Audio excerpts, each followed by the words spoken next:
tanah tidak hanya sebagai tempat berpijak di bumi.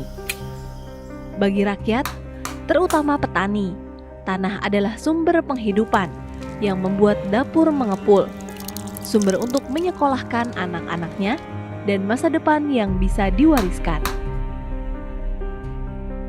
Banten pernah menyimpan cerita panjang tentang para petani yang berpuluh tahun berjuang demi tanah mereka. Tanah itu buat kehidupan anak cucu kita, bukan tujuan akan dijual. Gitu.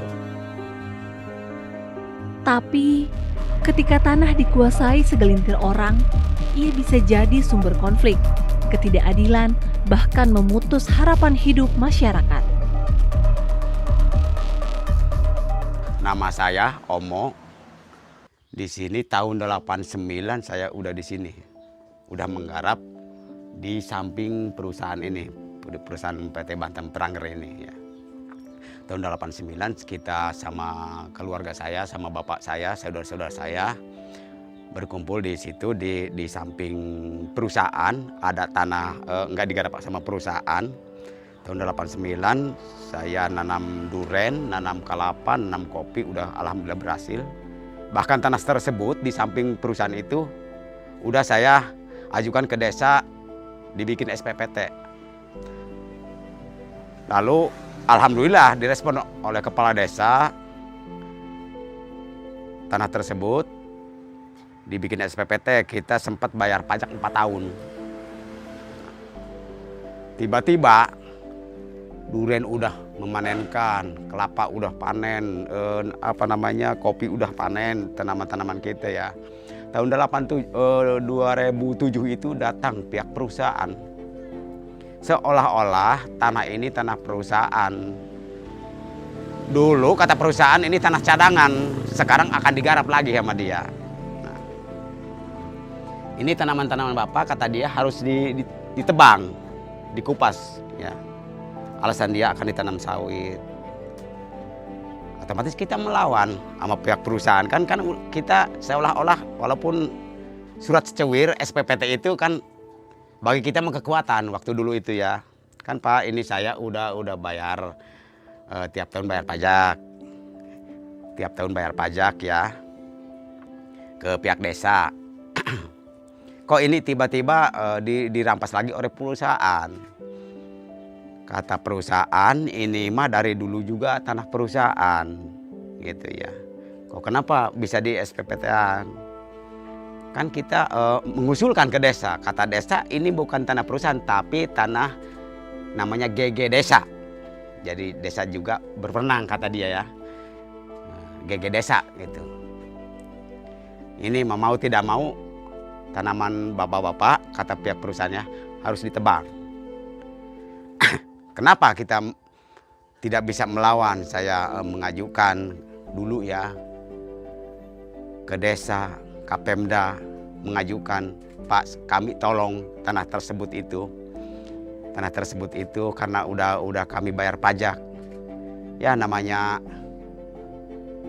orang Baduy ya, nggak ada yang menolong. Nah, akhir kemudian kata pihak perusahaan, udah ini mah harus nyingkir dari sini, dari lokasi ini. Jadi kita mengajukan kemana-mana, pokoknya tidak punya kemenangan lah, kalah, pokoknya kalah. Nah, kita menghindar keluar di areal perusahaan ya, keluar desa. Ketika tanah diambil tanpa adil, harapan ikut dirampas. Namun, petani tak menyerah. Iya, belum ada ketenangan, Bu. Belum ada ketenangan. Itu belum ada ketenangan. Masih bimbang. Berpuluh tahun lebih mereka bertahan, membangun organisasi, belajar hukum, memperkuat diri. Tapi perjuangan tidak pernah mudah. Ada tekanan, ada air mata, ada ketidakpastian. Pokoknya saya mau nanam apa saja itu jangan, kata dia. Selain tanaman jangka pendek. Tanaman kencur, jahe, selain itu jangan.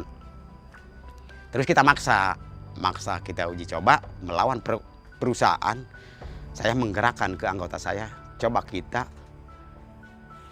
dicoba nanam kayu keras, nanam kalabise, jabon ya, nanam mahoni, dicoba untuk melawan perusahaan. Pihak perusahaan itu sempat ya, pihak perusahaan sempat memanggil saya. Jadi kamu penggerak menanam kayu keras di lahan perusahaan, kata dia. Emang iya Pak? Emang kenapa? Ini harus dikupas lagi.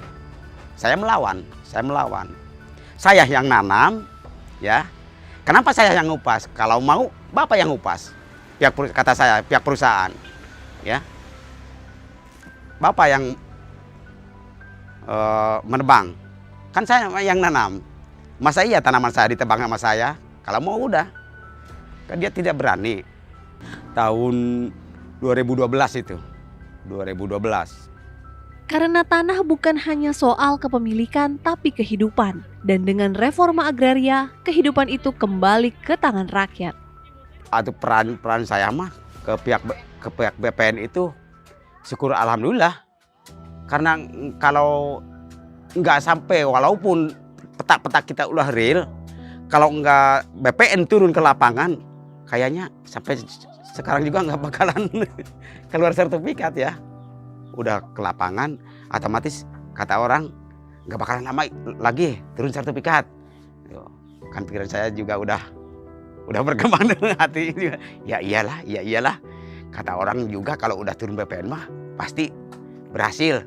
Pikiran saya gitu. Makanya ke pihak BPN juga saya bersyukur, terima kasih. Karena yang berwenang mengeluarkan sertifikat itu kan BPN gitu. Atas dukungan BPN, ya, atas perhatiannya kepada petani anggota P2B yang ada di wilayah Gunung Anten di Kabupaten Lebak. Banyak terima kasih dari BPN Kabupaten, BPN Provinsi, dan BPN Pusat. Bahkan saya mah waktu terbit sertifikat banyak rintangan, nggak bakalan dapat, nggak bakalan berhasil P2B tersebut. Pasti yang berhasil itu pihak desa, nggak mungkin pihak P2B dapat. Nah, tiba-tiba syukur alhamdulillah 2023 itu bulan Oktober tanggal 27 terbit surat sertifikat.